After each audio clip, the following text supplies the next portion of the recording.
Well, in this episode, we finally see a couple of the groups come together, and to tell you the truth, after last week's, we really just needed a win. I felt like we needed a win.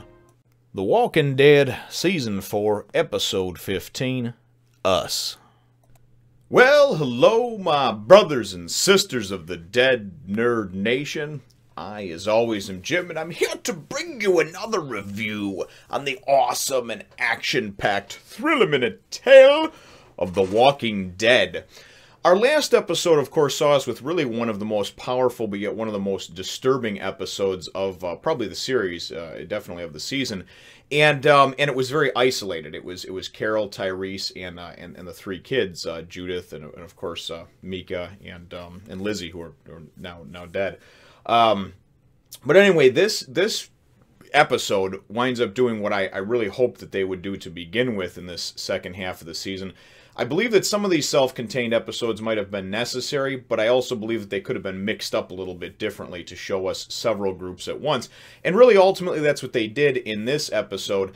We had not seen Rick, Michonne, and Carl for damn near a month, and I think just because they realized that, they threw them in this 1 2 to 3 minute throwaway scene where, of course, they're on their way to Terminus, having escaped that house with the crazy people that we now know, the crazy Marlboro men / Sons of Anarchy that are now hanging out with Daryl, and they're headed on their way to Terminus. We see a little bit of just kind of, I guess, character building and development between Michonne and Carl. They're becoming best buds now, and Michonne, who is this dark, brooding, sword-wielding character for the last 2 seasons, is now laughing and happy and sharing candy bars with Carl and eating crazy cheese and dreaming of pudding or whatever they do. So, nonetheless, it's a big change for her.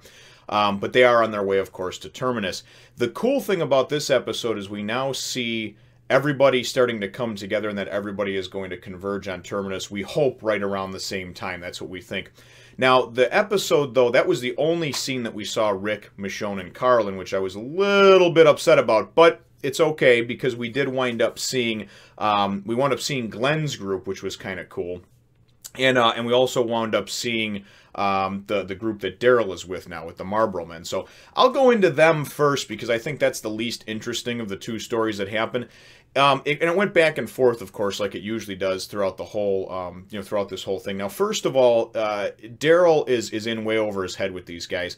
They're a bunch of weirdos. They look like just sort of a bunch of, again, just sort of these goofy Marlboro men, just kind of hanging out in the wild.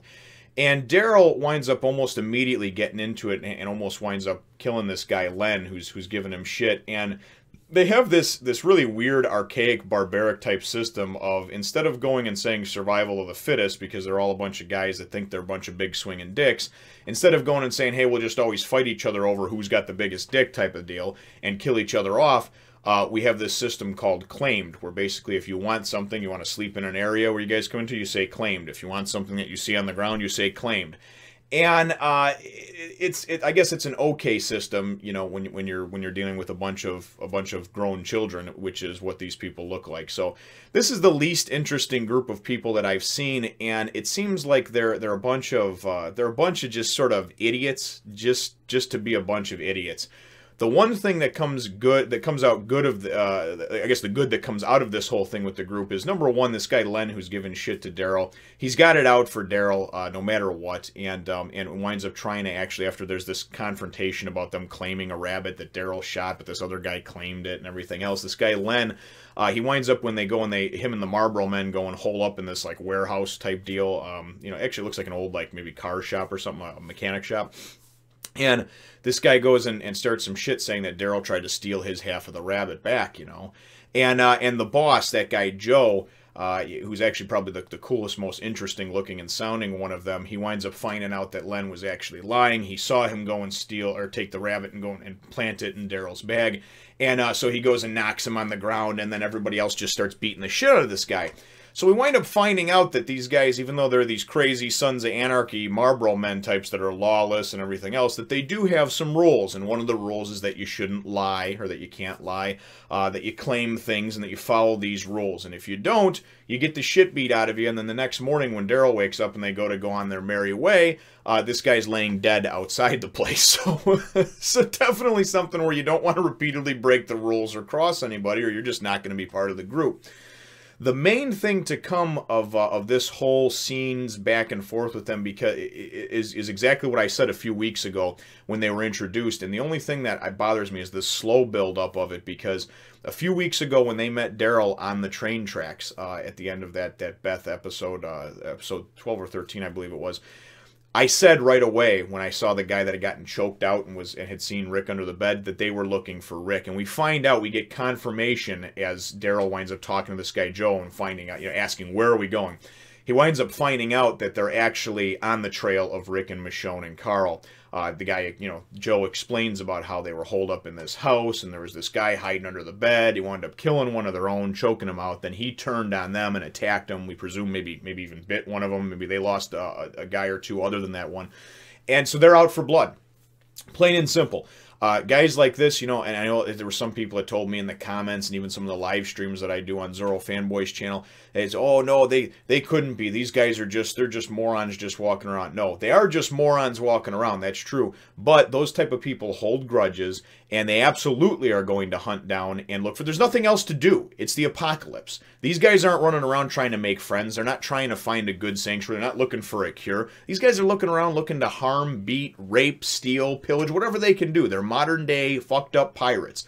And this guy Joe even goes and says to Daryl, that the world is coming together now. Daryl says the world's falling apart, and he's like, no, actually, it seems like it's coming together. People like us, we're always living on the edge, and we're kind of always just living, and just surviving, right? But now it's more of like a dog-eat-dog type of world, as opposed to having the laws of man that we had to follow. Now we can just go around and kill people indiscriminately, and it's fucking cool. So, as I said, a very uninteresting group as far as I'm concerned. There doesn't seem to be a lot to them, and the main motive for them coming after Rick and Michonne and Carl, of course, they're tracking them down the train tracks and heading towards Sanctuary, is of course revenge. So we know that in the season finale, probably, at least this is my prediction, is that that's going to culminate. Rick is going to they're going to wind up coming upon Rick and his group, and once Daryl figures out what's going on, Daryl has no loyalty to these frickin' these butt monkeys. He's going to wind up going and tearing them apart, and I think there's going to be some mass bloodshed because of it. And that's just my 2 cents on the whole thing. Now, we didn't see Tyrese and his group the entire episode, but we know, of course, after the tragic episode of the Grove, we know that they're headed now, him and Carl and Judith, towards this terminus. Now, we haven't seen Beth either since she got captured. A lot of people were saying that it was this guy Gabriel. Then they were saying that this Gabriel was recast as this character Gareth. Nonetheless, so that's all going to tie into the other half of the episode, which I'm going to talk about now. The thing that I thought was interesting about this episode is seeing Glenn and his group. We saw Glenn and Abraham, Rosita, Eugene, the man with the mullet. And Eugene is, he's one of those guys, he's kind of like that nerdy, socially awkward scientist type guy, and he's sitting there and he's hitting on Tara or whatever, who they let us know several times throughout the episode is a lesbian. And we've already known that for a few episodes, but as far as I'm concerned, it's just The Walking Dead trying to jump on the gay rights bandwagon in whatever way, shape, or form they can, because really her being a lesbian, her playing for the other team, it has no bearing on the story whatsoever. They throw in these little comical anecdotes. Abraham's talking with Tara, and he's like, oh, I saw you looking down Rosita's shirt, at her tits, obviously, when she was giving you some food the other day. Nonetheless, this motley crew of five hapless heroes, I guess you would call it. You got Glenn, who's just focused on getting towards Terminus, right? And very early on in the episode, it's really cool, actually, at the beginning, towards the beginning of the episode, after you see Eugene bugging the shit out of Tara, of just annoying her, just being annoying, he winds up actually seeing one of the blood, the things that were written in blood, the notes written in blood by Maggie. Glenn, go to Terminus, it's Maggie. So although it was kind of that Cinderella story, that heartfelt, like, oh boy, you needed to have something positive, I think, to bring you in, right? Because we've had so much negativity, so much loss. After the prison, it's downer after downer after downer. And really seeing Michonne, of course, come out of her her little mental coma that she was in, as far as just wanting to walk around alone and live. That was a positive moment, but that was way back in episode 9, right? Everything else has been very, very downtrodden and negative.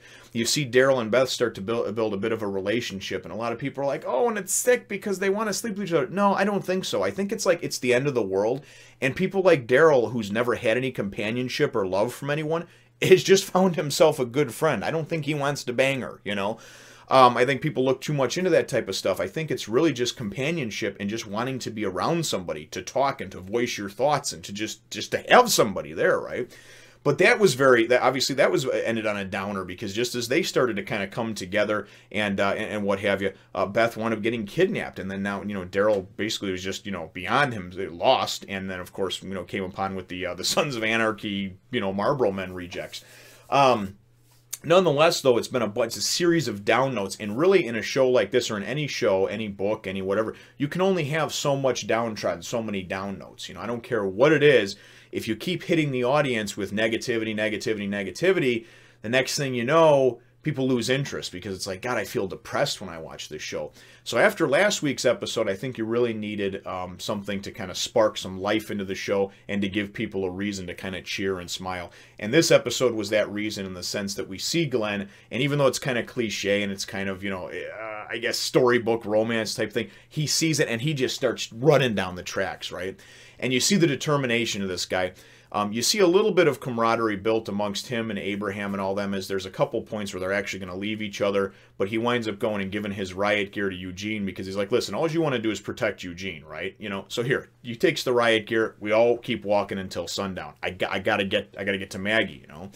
And really, the thing that was neat to see is that the Glen that I liked from the first season and maybe the first half of the second season is back, in the sense that even though he's still the goofy, hopeless romantic that's trying to get to Maggie, he's this great character again for me, and I really enjoyed just kind of seeing him and seeing the look of determination in his eyes, and basically just the, hey, listen, there's no harm done, no offense, but we're gonna have to part ways over here because I got shit to do, you know.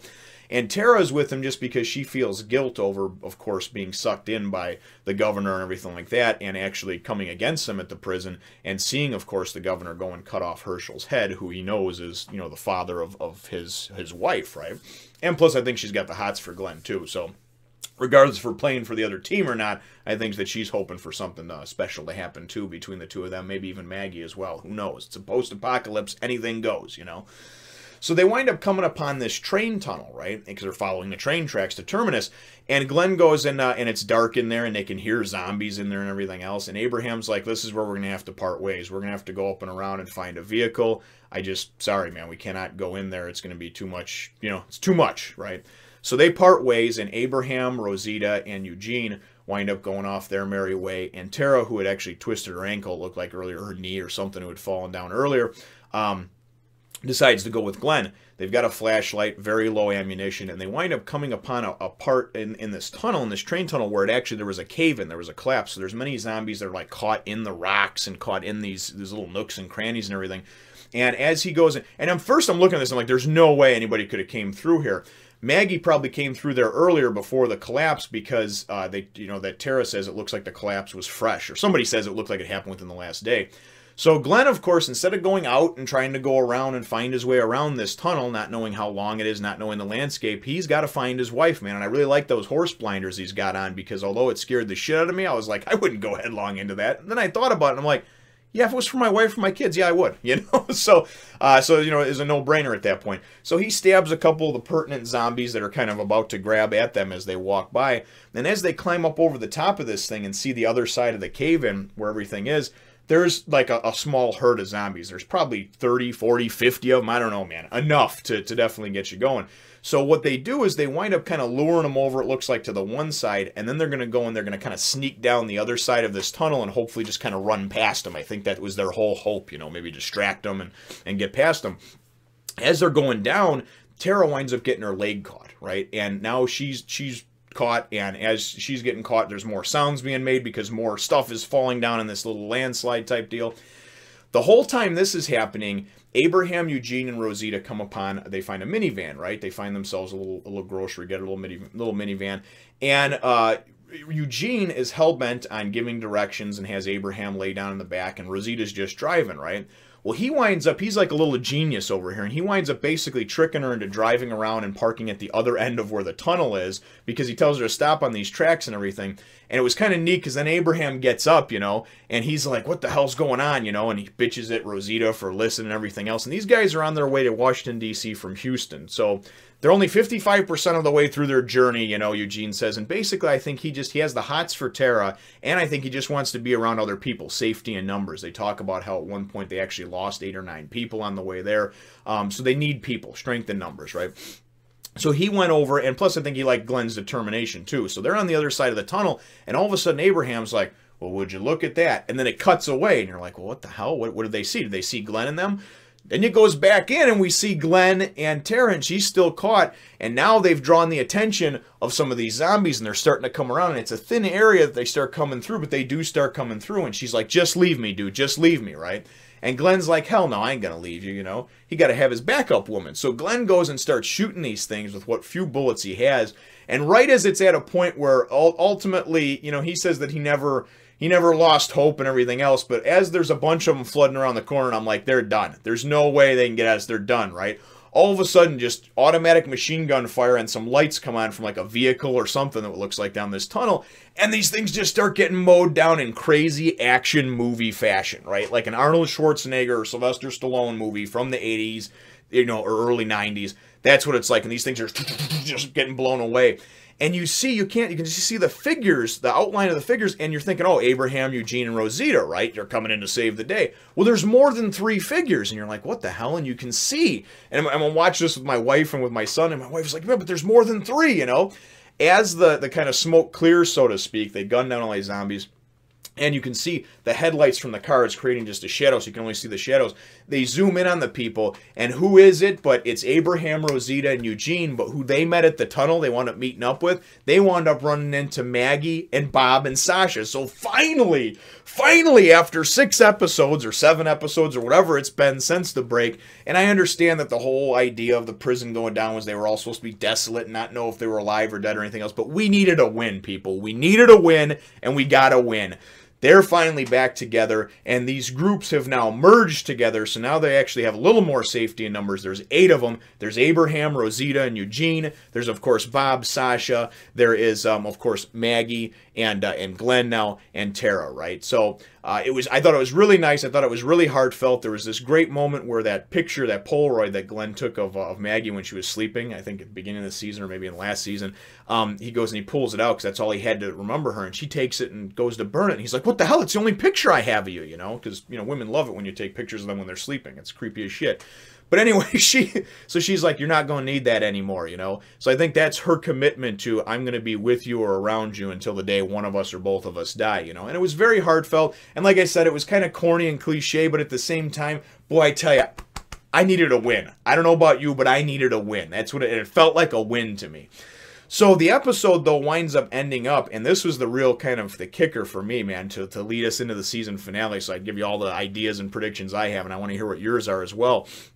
They wind up, of course, now they're a strength in numbers, bigger group, and they decide that instead of going on, Abraham, Rosita, and Eugene, they're going to actually go and try to get to this sanctuary, this terminus, right at the end of the line. That's probably less than a day away. Maybe they can resupply there. Maybe they can even pick up some more people, you know, this and that. So they go, and at the end of the episode, they show up to this terminus, right? And it says real big in letters on a terminus. And it's this huge building, and there's fences, and you get inside, and then it goes in between these other buildings, and it looks like this walled-off kind of fortified section, right? But there's nobody there, and I'm thinking, oh my God, has it been overrun? Has it been taken down?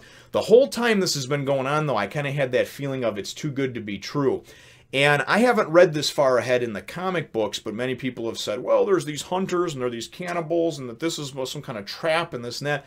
But probably they're going to tone things down like they did with the governor. And the governor was done better in the TV show as far as I'm concerned, because in the comic he was just this brutal, evil person, and you never really knew why, you know. Whereas in the TV show there was like a reasoning behind it, and there was kind of a mental breakdown that he had, you know. So with these cannibals just running around hunting people because it's easier to hunt people for meat than to actually find food and stuff like that, seems kind of silly to me. And how are you going to put that on TV, you know what I mean? So Anyway, they show up, though. They walk in, and there's this woman standing there, right? And looks like she's cooking some meat or something on the grill, and they got, you know, plants and stuff in the background. Looks like this is a nice little area, and she's like, oh, welcome to Sanctuary, you know? And kind of like, let's get you some food and get you all cleaned up, and this ain't, you look like you've been on the road for a long time, and they're like, oh, we have. This woman introduces herself as Mary, and I don't get too much into the biblical stuff over here, but I think that Mary, of course, being a very biblical name, you know, Joseph and Mary and that sort of thing, I believe that this place, this sanctuary, we're going to find out that this place is actually where Beth was taken. That's what my predictions are, is that it was where Beth was taken. And that these hunters or whatever that were in the comic books are actually, it's kind of a mixture between like those cannibals and these people that think that they're kind of doing God's work, right?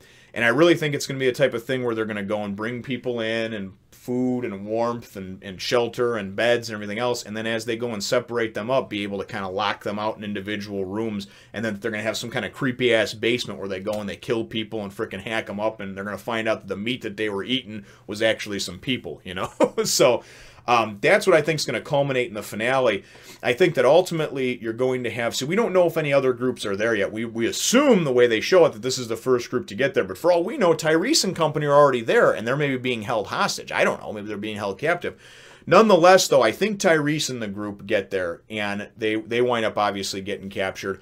And then it looks like the shit's going to go down. You know, we got Rick and Michonne and company are going to get there, but of course Daryl and the Marlboro men are on their trail. So we know all that's going to come to a head. And it really just excites me to see. And then, of course, you know they're not just going to leave us hanging without showing Beth at least, all the way back from when she got kidnapped in episode 12. So I think that's where the tie-in comes in. This Gabriel or Gareth, I think, is with this woman, Mary. And I think he actually goes around and maybe lures people in, you know, and then winds up going and being able to capture people and bring them in for food, as well as, of course, all the signs they put up to bring people here to Terminus, to Sanctuary. I could be wrong. Maybe it is some kind of good community, but I don't feel like they're going to give us that in the season finale, that it's going to be like, oh, this is a great community, we're just chilling.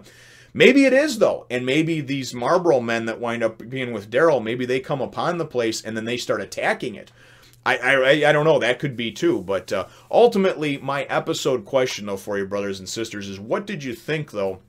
Because that's how the episode wraps up, and I'm looking forward to next week's season finale. But ultimately, brothers and sisters, what did you think of Maggie and of course Glenn coming back together? I didn't really think it was going to happen in this episode, but you know, because he kind of just got on the trail over and everything else. But I do think that it was great. I felt like in my heart, I felt like we got a win. I feel a little more positive now after last week's episode. God, man, you know, I just wanted to take a long walk off a short beer. I mean, that was definitely a you want to slit your wrist type episode after what happened to the two girls, and you're just like, wow, this is a twisted reality they're living in, you know? I don't know if I can go on and watch this. But let me know what your answer to that question is. Did you think it was too storybook and cliche, or did you like the fact that, you know, we got a win and that Maggie and Glenn actually were able to find each other amongst all this craziness, right? Let me know what your answer is in the comments down below. Feel free to hit the thumbs up, the like button if you should think that I deserve it, and subscribe if you haven't done so already. We will look forward to catching all of you in the season finale next week. Next walk? I was going to say next one. I was going to say next week. Just forget about it. We'll just see you. We're out. So if you like this drawing and more like it, remember to follow me on Twitter, Facebook, and my other channel.